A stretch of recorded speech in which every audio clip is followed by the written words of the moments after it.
Hi guys, so today we are looking at the topic 15 assessment, which you will take online on the Pearson tile. It is very similar to this paper copy that I have that we would have taken in class together. And it is all pretty short. It's only 11 questions. Again, the online format is a little bit easier than a paper format, so that is great news for you because a lot of them are multiple choice or some select all situations. Just remember that the most important thing is that there are still part A, part B questions. So you need to make sure that you're scrolling all the way down, that you have answered and that you have answered the question fully. So we're going to go ahead and we're going to get started. I do have my quadrilateral cheat sheet with me still. I encourage you to just keep this with you. You can use it on your test. And just so that you have something to kind of reference to, because I find that looking at quadrilaterals and geometry requires a lot of rules. So please have that with you and go ahead and set yourself up for success. So let's go ahead and get started. Let's look at number 1. It says, what category does a rhombus fall under? Now, there's 2 parts to all of these answers. There is the category and then there's the reasoning behind it. And in order for you to choose the correct one, both have to be accurate. So think of a rhombus, look at your cheat sheet automatically. Remind yourself some things about a rhombus. So a rhombus has all sides that are the same length. It's a parallelogram, which all sides are the same length, okay? So let's go through and let's look. So a quadrilateral, because it has 4 angles. So let's see. A rhombus is, because it has 4 right angles, sorry, make sure you read all of it. So a rhombus is a quadrilateral, but looking at a rhombus, look at the rules. Does it have to have 4 right angles? No. In order to be called a rhombus, a shape does not have to have 4 right angles. It can. Look at this one, like a square. It doesn't have to though. A rhombus can look like one of those squished squares or kind of like off to the side where they do not have all 4 right angles. So while yes, it is a quadrilateral, it is not called that because it has 4 right angles. So this one is a no. Okay, so B says a parallelogram because it has opposite sides that are the same length. So can a rhombus be called a parallelogram? Yes. And a rhombus has to have all sides the same length. A parallelogram needs to have opposite sides the same length. So can a rhombus be called a parallelogram because opposite sides are the same length? Yeah, that one could work. Let's put a little question mark because we always read all of our choices. C is a trapezoid because it has 4 sides. Looking at my cheat sheet, a rhombus over here, is it ever going to be a trapezoid? No, it is not. So that one is a no as well. Is a rhombus always a square because it has 4 right angles? So a square can be a rhombus, but does it always have to have those 4 right angles? No, we already talked about that one. So that one's a no also. So that means it is B. Okay. So number 2 says, use the words in the box below. Write the other names for each shape in the correct columns. So I've got all of these here and I have to sort them here or here. So I have to decide each of these shapes, is it a trapezoid or is it a square? And I have to go through and I have to look. So let's look at a rectangle. Can a rectangle ever be called a trapezoid or can it sometimes be called a square? Rectangle. Will it ever be a trapezoid? No. Can a rectangle sometimes be a square? Sure can. So rectangle is going to have to go in here.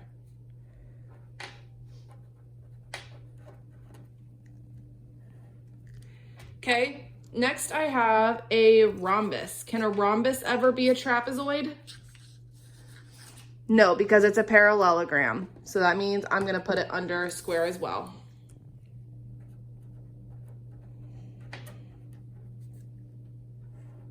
What about a parallelogram? Can a parallelogram ever be a trapezoid? No, those are 2 opposite types of quadrilaterals, right?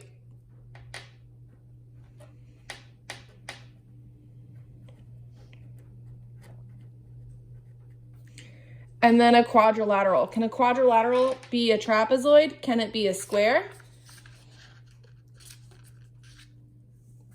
it can be both because those are the two different types of quadrilaterals. So I can put quadrilateral under both. And we put quad for short. Okay. All right, so number 3 says name and draw a picture of a convex polygon with 4 equal sides. Okay. So remember, when we're looking at convex and concave angles, this is really important. I'm so glad that we're doing this together beforehand because we really only touched on this a little bit and back in our mini geometry unit a couple of months ago. So remember that convex and concave angles are angles that depend on where they're pointing. Are they pointing towards like the outside or are they pointing towards the inside? Okay, so I'm just gonna kind of draw off to the side a little bit. So remember, if you have a shape that's kind of like this is a concave shape. The angles, it has at least one angle that's kind of like pointing into the shape, okay? A shape like most of the polygons we've seen are convex, which means that they're pointing like away from the middle of the shape, okay? So just kind of do your best on this and think of a polygon. So remember, that's any flat shape with straight sides that is convex, so it's most normal ones that are pointing out, and has 4 unequal sides. So not like a trapezoid where like some of the sides are equal, all the sides have to be different lengths and it has to have 4 sides, okay?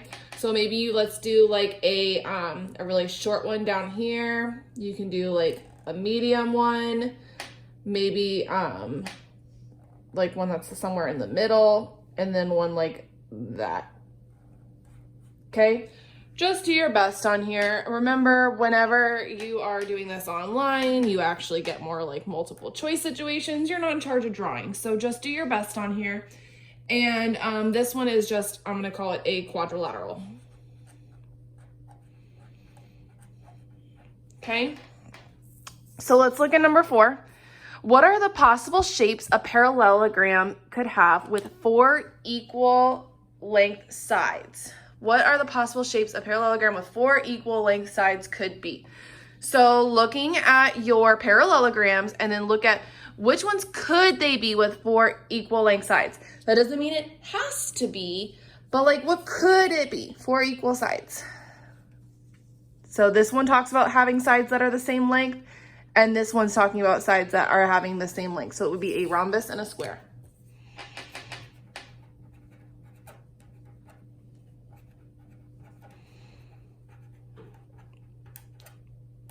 My handwriting is atrocious today. Sorry, guys.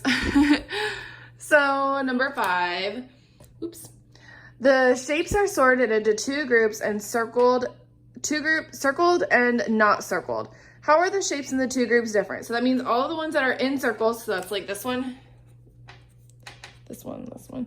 These are in a group and these are in a group. So how are the shapes in the 2 groups different? So what makes these ones different? So go ahead and pause the video and really look closely at those shapes. What makes these 2 shapes different from these 2? They certainly are very different. Okay. So one thing I noticed is I'm looking at the angles, right? So I saw, well, I can't really talk about like the number of sides because not all of them have this. I mean, you could say this one in this group that they all have 4 sides because this one doesn't have all of them in 4 sides. That could be something that you could have noticed. I started looking at angles a little bit. So if you haven't looked at angles yet, look at those. What do you notice about these angles versus these angles?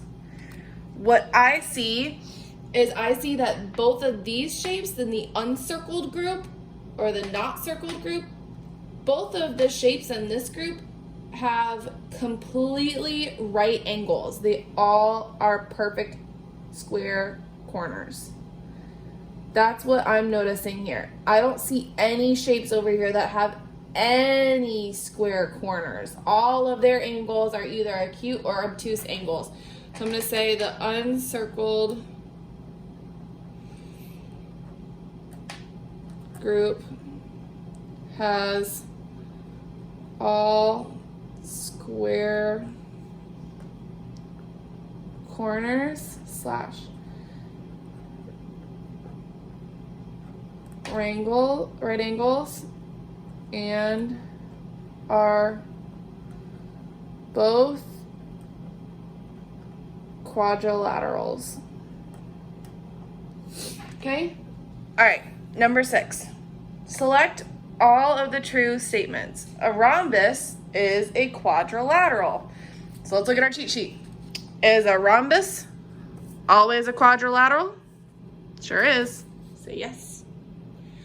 A square is a rectangle. So if a square always has to have 4 right angles and always has to have the sides the same length, am I always going to be able to call it that? Yes, because no matter what, squares also always have the same rule. So that one is a yes. All quadrilaterals are parallelograms. So here's quadrilaterals. Are they all parallelograms? No, because sometimes they are trapezoids. So that one is a no. A triangle with a right angle is a square. Is a triangle ever going to be a square? No. A rectangle with equal length sides is a square. So a rectangle that has 4 right angles or square corners, if it has all sides the same length, will it be a square? Yes, it will. All right, we are on to the back page. Okay, number 7. What polygons did Thomas use to make the quilt design? What do the shapes have in common? So what polygons did he use? So what kind of shapes? So I see kind of like 2 different types of shapes. I see these ones right here.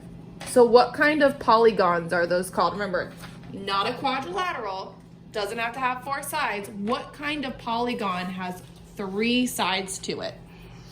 I see triangles. And then I see these ones here. What are these kinds of shapes? Kind of like those diamonds in the middle. Those look like they are, I would say that you could say quadrilaterals. Those are rhombuses. Rhombuses. Let's be super specific and go with rhombus. Rhombuses? And what do the shapes have in common? They don't have anything in common except for being polygons.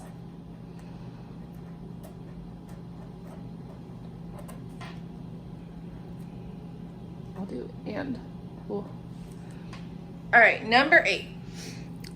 Look at each group. So here's group 1, here's group 2. How are the 2 groups alike? So what makes this group and this group similar? So let's see. The shapes in both groups are quadrilaterals, right? Because they all have 4 sides. So both groups have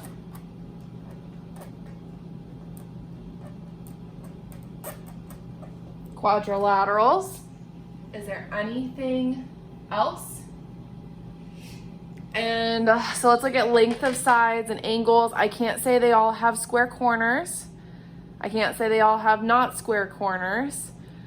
What about the side lengths? They all have at least opposite sides that are equal, right?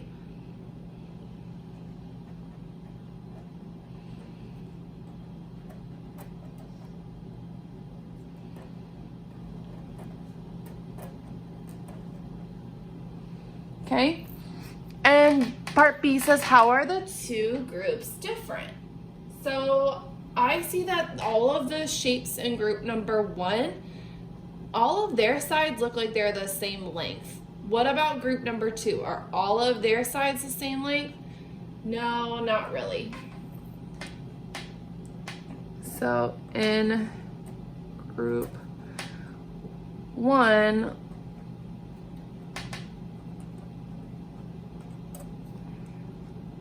all sides are the same length. Okay? All right, let's look at number 9. So which statement must be true about a quadrilateral? So must be true about a quadrilateral. So is a quadrilateral, is it always a trapezoid? No, because sometimes it could be a parallelogram, right? A quadrilateral always has 4 sides. Yes. Does a quadrilateral always have 4 right angles? No. Sometimes they could be like those squished shapes, right, with acute angles or obtuse angles. It always has 1 pair of sides that never cross. No, sometimes it can have 2. So this one is B. Okay, number 10, is a trapezoid always a quadrilateral? Explain. So if I have a trapezoid, is it always a quadrilateral? So trapezoids have always at least 1 pair of parallel sides, never cross. Yes, it is. Yes, because a trapezoid has, well, 4 sides and 4 angles. And I got that because I looked at my quadrilateral definition here. Okay. Number 11 says, name and draw a quadrilateral that is not a trapezoid or a rhombus. Is there another shape you could have drawn? Explain. So look on here. So I need a shape that is not a trapezoid, so it has to be a parallelogram, and it's not a rhombus. So all side lengths can't be the same length. So if it's not a trapezoid, I can't do that. And whatever shape I draw can't have all sides the same length. So if I can't draw a side that has all the same side lengths, like a rhombus, can I ever draw a square? No, because that also has that same rule. So the only thing that's left for me to draw is, boom, over here, a rectangle.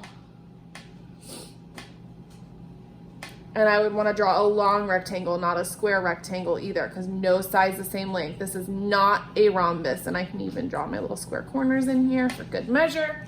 So was there anything else that we could draw?